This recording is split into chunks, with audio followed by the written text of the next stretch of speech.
नमस्कार सांग माने मु लिपि आज आपण मानक स्वागत करुच्ची मोर चैनल को सांग माने आज चलतु आम सीझा मंडा पिठा बनैबा से देखो मुझे दही छेना नहीं आमर जो घरे क्षीर आसे से क्षीर को सरम आम रखी रखी 8 दिन रे थरे ताको ग्राइंडिंग कर जो आमर घी बाहर करा जाए से घी बाहर कर सारा पर जो दही पानीटा रहे ताको आम गैस रे बसई देले ताको छिंडिकी एभली छेना बाहर थाए एटा प्राय 200 ग्राम खंडे छेना बाहर से मु 100 ग्राम खंडे एटी गुड़ पकईकि भल भाव भाजी नेली तापरे से आगुरी नड़िया भाजिकी रखी से नड़िया को भी टे आड कर नेली कारण खाली छेना रे कले भल लगे ना से मु नड़िया को भाजिकी जो रखी ताको एठी आड करिकी से छेना देहरे तापरे भल भाव ताको मु एभली भाजी नेबी पानी पूरा ड्राई हवा पर्यंत भल भाव भाजी सारा पर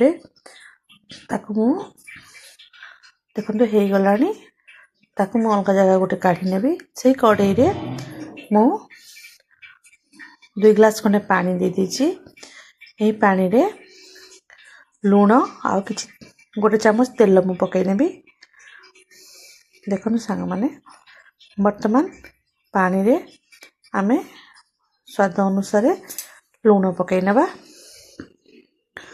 लूण पकई सारा पर आमे एठी गोटे चामच तेल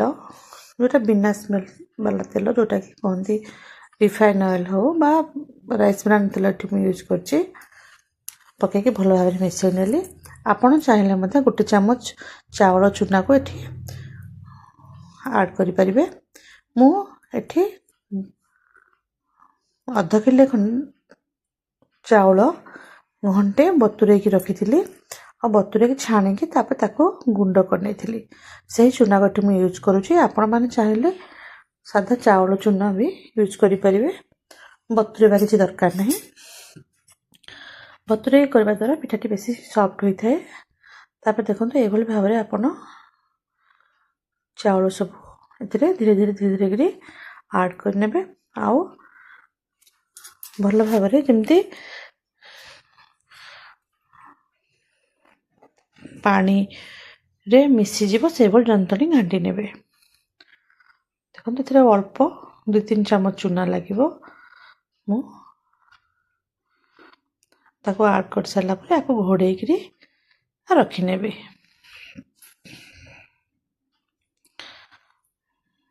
अधा घंटा खंडे घोड़े रखी सारा पर ताको आमे टिके ठंडा हो गले आपको चकटिकी तापरे पिठा गढ़ा देखु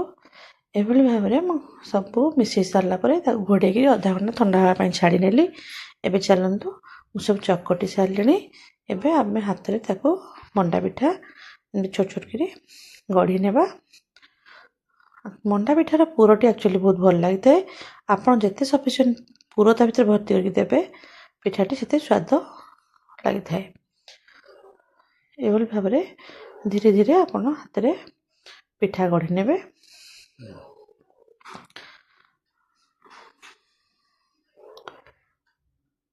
पिठाटी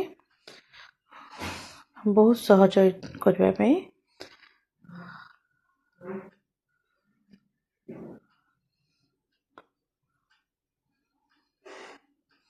देखो मुझे आ गोटे गढ़ी नौ पानी हाथ होकर आपण मैंने एभली भाव में गढ़ी नेबे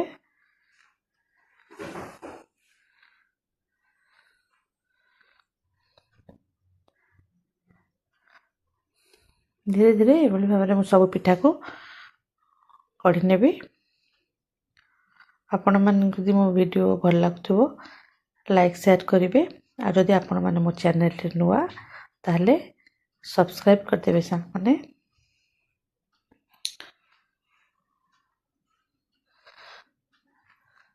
ଦେଖନ୍ତୁ ବର୍ତ୍ତମାନ ମୁଁ ପିଠା ଗୁଡ଼ିକ ଗଢ଼ି ସାରିଲିଣି। ଏବେ ଗୋଟେ କଡ଼େଇରେ ଏମିତି ପାଣି ଟିକେ ବସେଇ ନେବେ, ଯେକୌଣସି ଜାଗାରେ ତା ଉପରେ ଏମିତି ଜାଲି ଗୋଟେ ରଖିନେବେ। ଆ ଉପରେ ଆପଣ କିଛି ଧଳା କିମ୍ବା ଯେଉଁଠି ସୂତା କପଡ଼ା ଆପଣ ପକାଇ ନେବେ। କପଡ଼ା ପକାଇବା ଦ୍ୱାରା ପିଠା ଗୁଡ଼ିକ ଭଲ ହୋଇଥାଏ ଆଉ ଭାଙ୍ଗି ନଥାଏ। ଡାଇରେକ୍ଟ ରଖିଲେ ପିଠା ଗୁଡ଼ିକ ଟିକେ ଭାଙ୍ଗି ଯାଇଥାଏ। ତାପରେ ଏଭଳି ଭାବରେ ସବୁ ପିଠାକୁ ତା ଉପରେ ଦେଇନେବି ଆଉ ଗୋଟେ ଢାଙ୍କୁଣୀ ତାପରେ ଘୋଡ଼େଇ ନେବି। ଦେଖନ୍ତୁ ତାପରେ 15ରୁ 20 ମିନିଟ୍ ମିଡ଼ିୟମ୍ ବା ସ୍ଲୋରେ ଆପଣ ଆକୁ ସିଝିବାକୁ ଛାଡ଼ି ନେବେ। ଦେଖନ୍ତୁ ମୁଁ ପିଠା ବନ୍ଦ କରିଦେଇଥିଲି। ତାପରେ ଥଣ୍ଡା ହେଲା ପରେ ଖୋଲିଲି। ପିଠା ଗୁଡ଼ିକ ପୁରା ପରଫେକ୍ଟ ହେଇଛି ମୋର। ଦେଖନ୍ତୁ ବହୁତ ବଢ଼ିଆ ହେଇଛି, ଥଣ୍ଡା ବି ହେଇଗଲାଣି। ଆକୁ ବର୍ତ୍ତମାନ ଆମେ ପ୍ଲେଟ୍ରେ ସର୍ଭ କରିନେବା। ଆପଣଙ୍କୁ ଯଦି ମୋ ଭିଡ଼ିଓ ଭଲ ଲାଗୁଥିବ ନିହାତି ଲାଇକ୍ କରିବେ। ସମ୍ପୂର୍ଣ୍ଣ ଭିଡ଼ିଓ ଦେଖିଥିବାରୁ ଧନ୍ୟବାଦ ସାଙ୍ଗମାନେ। ନମସ୍କାର।